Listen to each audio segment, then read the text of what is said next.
Imagine meeting a stranger so unsettling, their mere presence sends chills down your spine. But what if that stranger knows more about you than you'd ever shared? Tonight, we dive into a chilling tale of an encounter that will leave you questioning every unfamiliar face you pass. Before we begin, don't forget to subscribe and hit the bell, because you won't want to miss what happens next.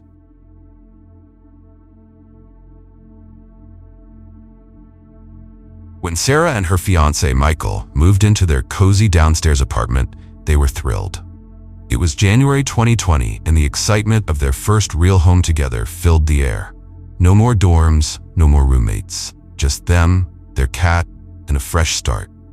The apartment was part of a small duplex-style building with only 4 units. Their unit, on the bottom right, bordered a quiet cemetery. They used to joke about their peaceful neighbors, blissfully unaware of what lay ahead. The trouble started innocently enough. One evening, their upstairs neighbor had a tantrum, slamming his door open and closed repeatedly for 10 minutes straight. The entire apartment shook with each slam. Sarah and Michael were bewildered. Had they done something wrong? Was it their footsteps? Their voices? But their neighbor refused to communicate, opting instead to send his message through the thunderous slams. The situation escalated the night before Sarah was to fly out for their wedding. After a long day, they treated themselves to a late-night diner visit. Returning home, Sarah, overwhelmed with pre-wedding jitters, sat in the car, trying to calm an anxiety attack. Michael stood beside her, offering comforting words. Suddenly, their neighbor stormed down the stairs, yelling about the noise they had made all day. Michael, protective and irritated, snapped back. The confrontation ended with Michael attempting to resolve the situation upstairs. They learned the offense was their cat's tree knocking against the wall. A minor issue, easily fixed, or so they thought. After their honeymoon, Michael tried to mend fences. He shared his Discord information with the neighbor, hoping they could settle issues amicably. The neighbor agreed, but the door slamming never stopped. Frustrated, Sarah contacted the property managers who lived in the building. Instead of support, the husband dismissed their concerns, claiming they were exaggerating. The fear began to creep in. Every day in that apartment felt heavier. By late 2021, a glimmer of hope appeared. Michael got a promotion that required them to move across the country. Sarah stayed behind to pack while Michael began his new role. She tread lightly, determined not to provoke the neighbor. Earphones became her constant companion, and every movement was careful, deliberate. But even her cautious efforts weren't enough. One evening, a week before her departure, Sarah vacuumed her nearly empty apartment. Afterward, she locked the front door, a habit Michael had drilled into her.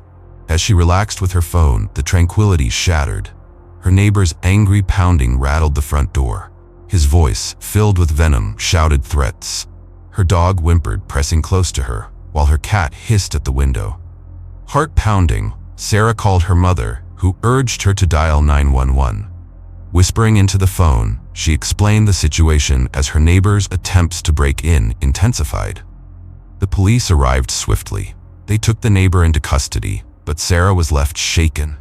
Her friend, an hour away, rushed to her aid, offering her a safe haven for the night.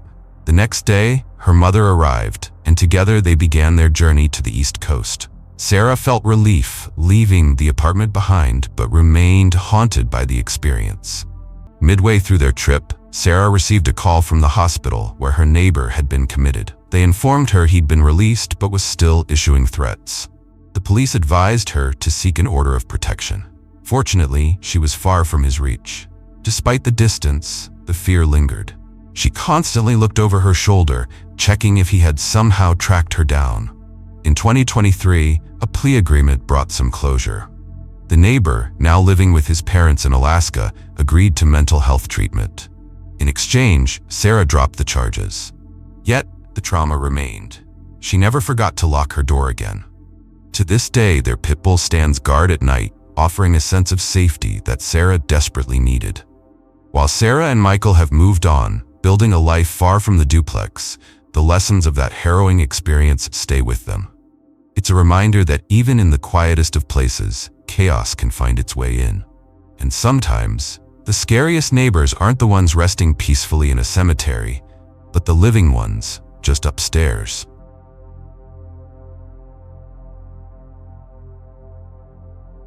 It was a week that changed everything for me. Life in a quiet college town was usually uneventful, especially during winter break when the students had gone home, leaving the streets deserted and eerily silent. I lived alone in a small duplex, just a few blocks from campus. The peaceful solitude was something I had grown used to, but last week, it turned into something entirely different. Late Wednesday night, I woke up to a sound that made my skin crawl. It wasn't the usual creaks or distant hums you'd expect in an old house. This was something else. Someone crying, or at least trying to cry. The sound wasn't like grief or panic, it was more like someone imitating a ghost. Over and over, as if they were performing some bizarre ritual. It was too convincing to dismiss as a prank. I sat up, my heart racing, and peered through the blinds. The street outside was cloaked in darkness, and there wasn't a soul in sight. The sound, however, seemed to be coming from everywhere and nowhere at once. After what felt like hours, but was likely just a few minutes, the wailing faded into the distance. Silence returned, but sleep didn't come easily that night. When Thursday rolled around, I couldn't shake the unease from the previous night. I tried to focus on work and distract myself, but the memory of that haunting cry lingered. That evening, I went to bed early, hoping to catch up on sleep. Instead, I woke again in the middle of the night. This time, the sound was entirely different.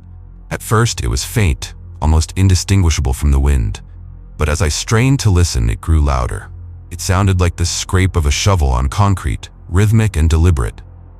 My pulse quickened as I got out of bed and crept to the window.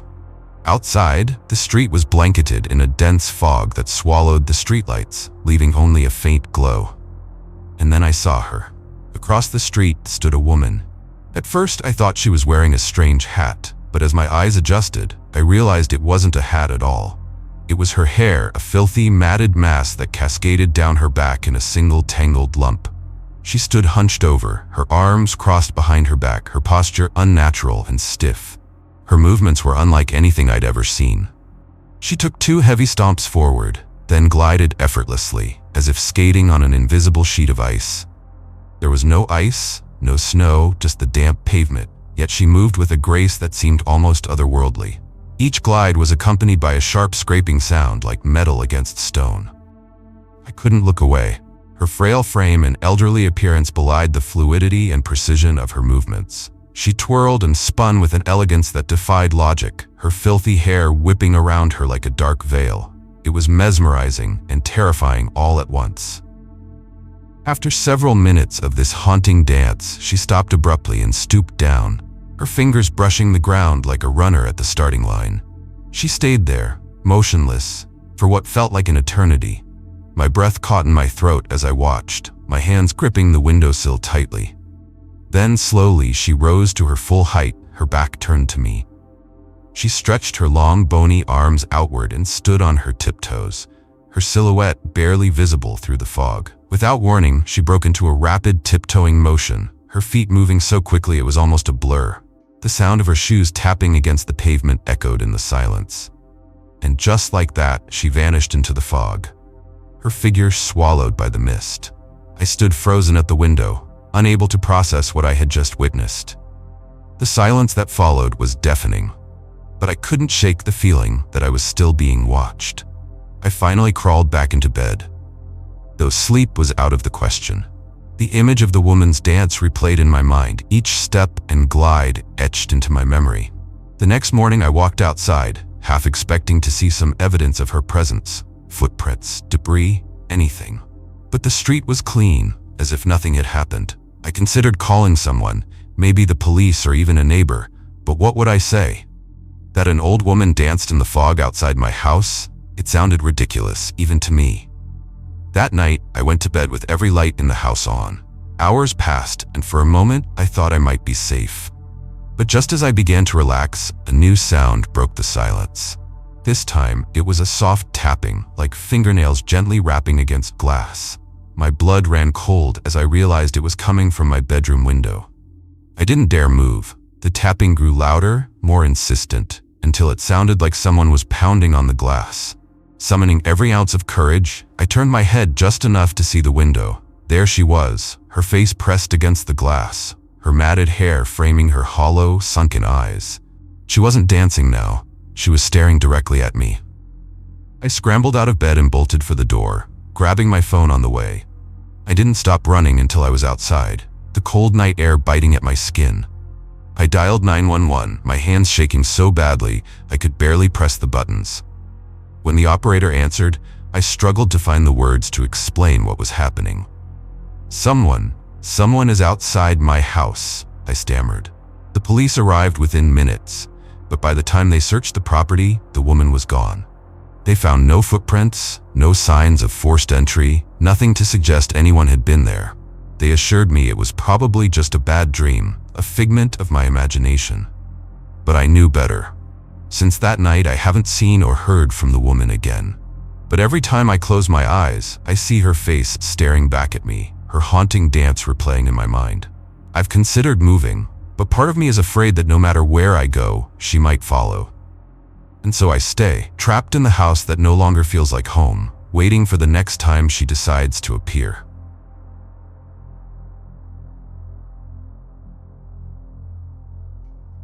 I was 18 years old when this happened, and now, at 32, I still remember every chilling detail. Back then, I worked as an assistant at the fire department.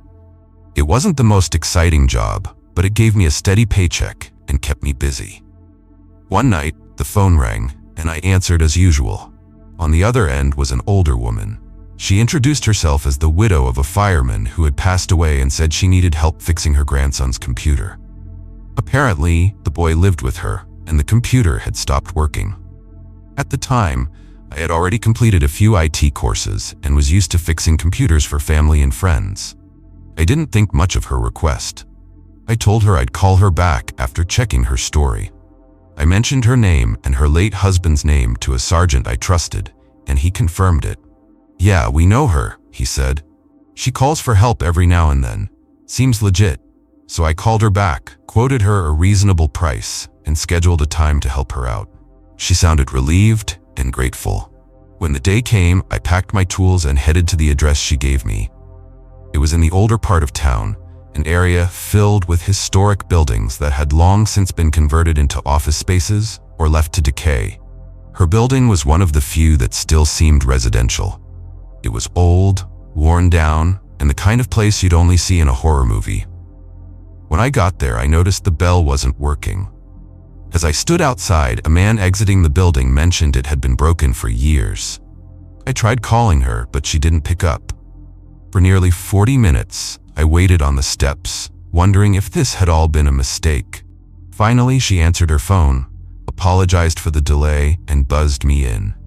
The building had no elevator, and she lived on the 5th floor. Each step up the narrow, dimly lit stairwell felt heavier than the last. By the time I reached her door, I was out of breath. She opened it immediately, almost as if she'd been waiting by the door, and waved me in with a hurried, "Come in, come in."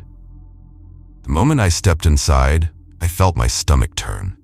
The smell hit me first, a rancid mix of stale food, dampness, and something else I couldn't quite place. The apartment was filthy. The floor was sticky, and cockroaches darted across the walls as if they owned the place. Every surface was cluttered with junk, old newspapers, and dishes that hadn't been washed in what looked like weeks, maybe months. She didn't seem embarrassed about the state of her home. She led me to a small desk where the computer sat and gestured for me to get started. As we passed the bathroom, I couldn't help but glance inside. The bathtub was black with grime, the kind of dirt that looked like it had been there for decades. I settled into the chair and started working, trying to focus on the task at hand and ignore my surroundings. The woman began chatting incessantly. She talked about her late husband, how lonely she was, and how nice it was to have company. Her comments quickly turned unsettling. She told me I was handsome, kept offering me food and drinks, and insisted I stay for lunch.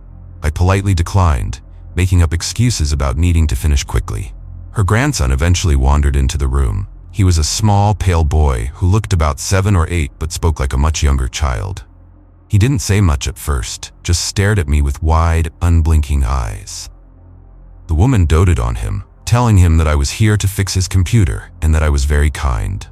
The boy asked for milk, and she left to prepare it in the kitchen. As soon as she was out of sight, the boy's demeanor changed. He stood there, staring at me without a word. I tried to make small talk, asking him about school or what games he liked to play, but he didn't respond. He just kept watching me, and I felt a chill run down my spine. When she returned, she was holding a glass of milk for the boy and a knife. She explained that she was preparing lunch, but didn't put the knife down. She just stood there, chatting and gesturing with it in her hand. I forced myself to stay calm and keep working, but my instincts were screaming at me to leave. I finally finished fixing the computer and called her into the room. She stood in the doorway, still clutching the knife, and insisted her grandson test the computer first. The boy sat down, clicked a few buttons, and said it was working fine. Relief washed over me, but it was short-lived. "I don't have the money right now," she said. Her tone was apologetic, but her grip on the knife remained firm. "Can you come back later for it?" I didn't argue. "Sure," I said quickly. "It's no problem at all." I packed up my tools and made my way to the door as calmly as I could. She followed me, knife still in hand, until I was out the door. As soon as I hit the stairwell, I practically ran down the 5 flights of stairs, not stopping until I was outside and breathing fresh air. Looking back, I'm not sure what her intentions were. Maybe she was just lonely and didn't realize how unsettling she was being. Or maybe my gut feeling was right, and I narrowly avoided something much worse. Either way, I've never gone back to that building, and I've never taken another IT job from a stranger. Even now, all these years later, I still double-check every address and think twice before saying yes to any side job. Some things are better left alone.